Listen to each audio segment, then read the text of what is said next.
So, is it all true? What have you heard already? That illness. It thickened the bones. It accelerated the healing process and tissue regeneration. Is that all true? Every word. But if that's what it was doing, why call it an illness? The Lepidopterans made a nest out of the human body where they could eat and multiply. An illness is what it is. But then, Where do you want me to start? from the beginning. I'm old, Mr. Manny. My memory is not one of my strong points. Well, for example, why do they call you Madam Svenska? A name is just a trace. It is our business card, our identifier. It presents us to the world. But does it tell our story or really describe who we are? I swear I know 3 or 4 idiots with the same exact name. Well, yes. But we are not made of that name. It is given to us. Other people choose it for us, whether it suits us or not. It doesn't tell us who we really are. That name will not give us any answers. It is only through growing old that we become the answer to the questions of our childhood. And living in Sweden the last 30 years has definitely inspired this affectionate moniker. And so, Madam Svenska, it is. And yet you come back to Italy. Why? Because I forgot. But I also forgot that I had promised to remember. Tell me. Please excuse me. Sometimes my memory needs to be jogged. There's always been a song that, as well as the name you refer to so much, has labeled my whole life, has given it a name, and it's from a name. If you can believe how bizarre and sometimes unbelievable my confused memories are to describe that all this began. Say goodbye, hearty force from my eye. If you leave me, sure you miss me. If you fly, you lose something in the sky. Come on, let's dance. We don't have any chance. Give me a kiss, so you know what you're gonna miss. If you fly, you lose something in the sky. Listen to me, the romance leave us free. But needs to be taken care of. If you fly, there is something there.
Feels like it's gonna rain again.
Who is it? Yes, hello. I'm Dr. Reed from the Santa Margarita Institute. I'm sorry, but Mr. Felton is no longer a patient. I know. This is why I'm here. Hello? Anyone?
Hello?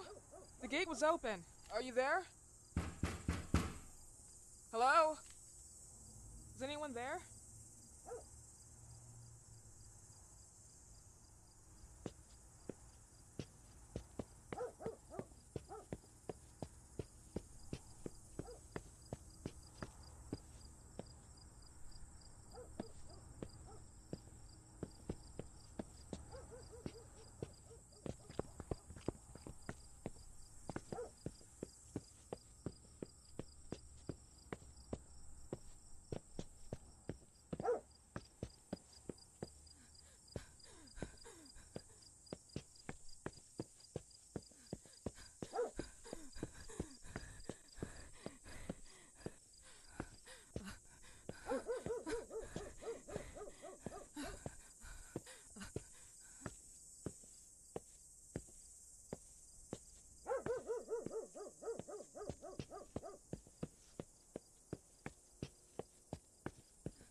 Good evening. I Miss am... Reed, you already told me at the intercom, and as I already told you, Mr. Felton is no longer a patient at the Santa Margarita I know. Institute.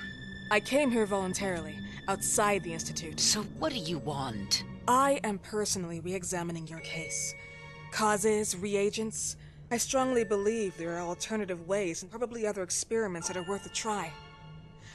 I am fighting with the Institute to recognize there are other adequate remedies for your husband's Oh, pathology. no, please. I'm just assisting him. I'm his nurse. I didn't know. It's okay.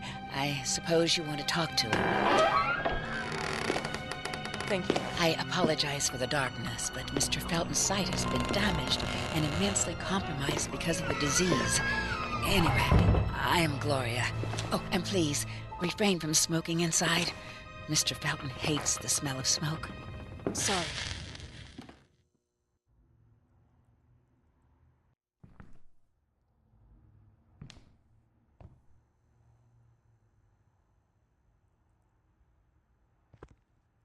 Please, this way. Bad habit. Smoking? Yes, such a shame. You should quit. You have no idea how bad this is for you. Not only for your health, but it's also very expensive. Money and time wasted. I have so much to do every day. I couldn't waste time with such a bad habit. Do you assist Mr. Felton all day? Oh no, from midday to 8 p.m. Then I go back home. I live near here. If needed, he can contact me with a pager, but that's not often. His wife takes care of him when I'm off. What can you tell me about her? I met her just a couple of times. She's usually out or locked in her bedroom when I'm here. Let's say they don't seem to get along. I didn't know. But, you know, when she's home, she listens to the same music, the same song, over and over.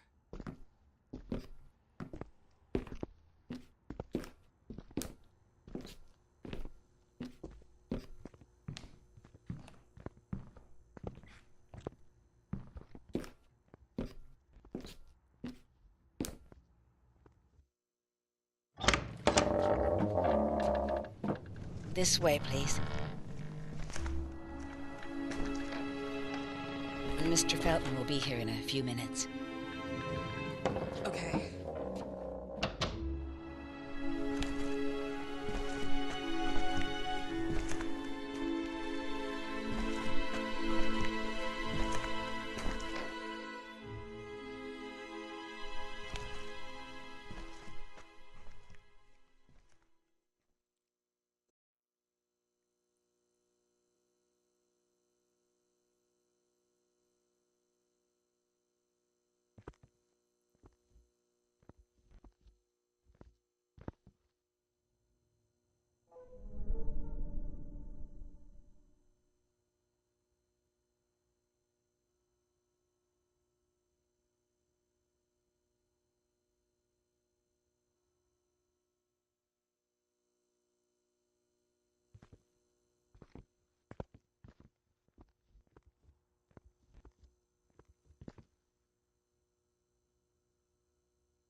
believe in God, miss?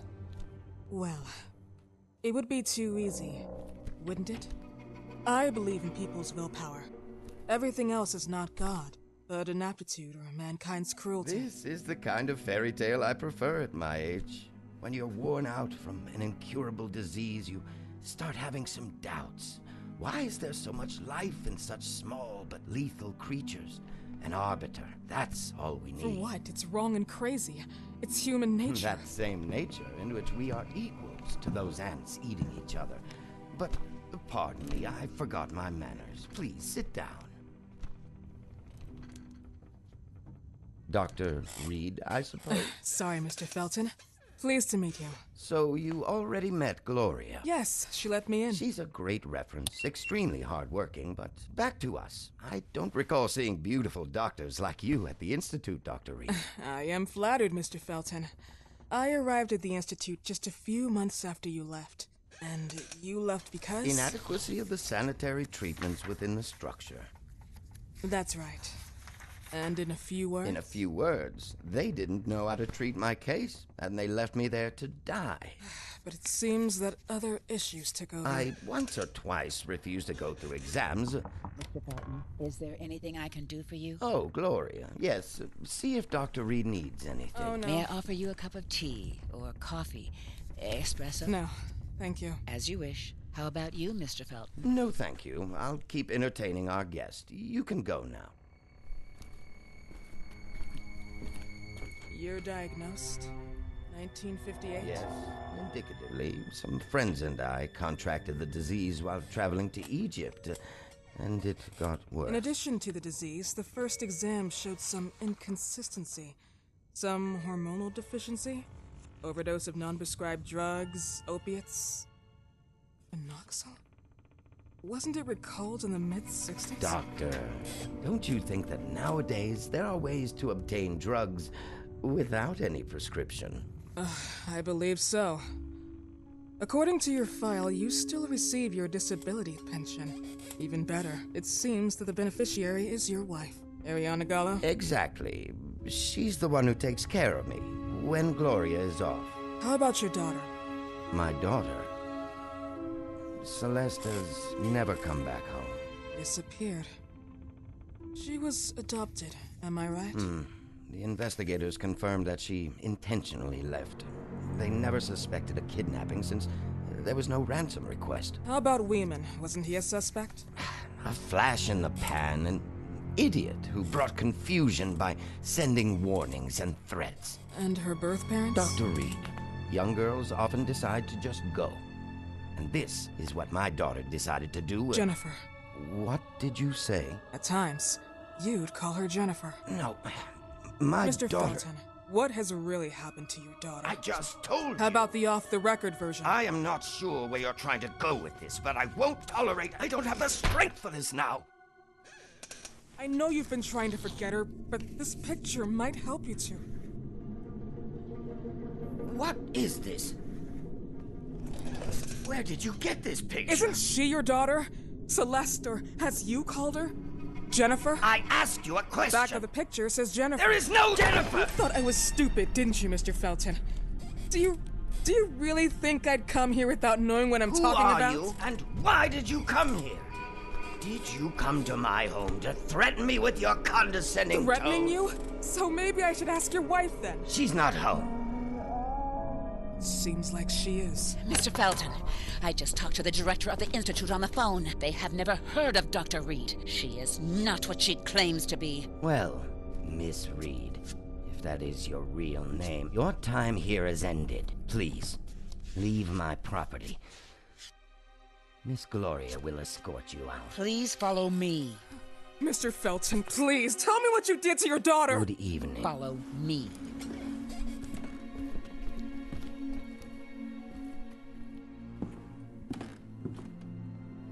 Mr. Felton.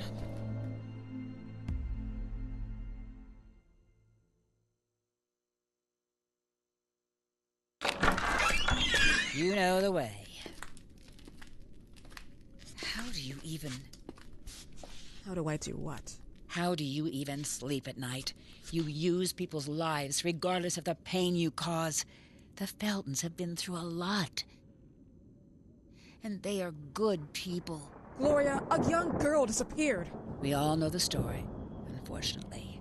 A burden that the Feltons will have to carry for the rest of their lives. Celeste just left them. If that was the case, there was a motivation behind it. And it threatened her life.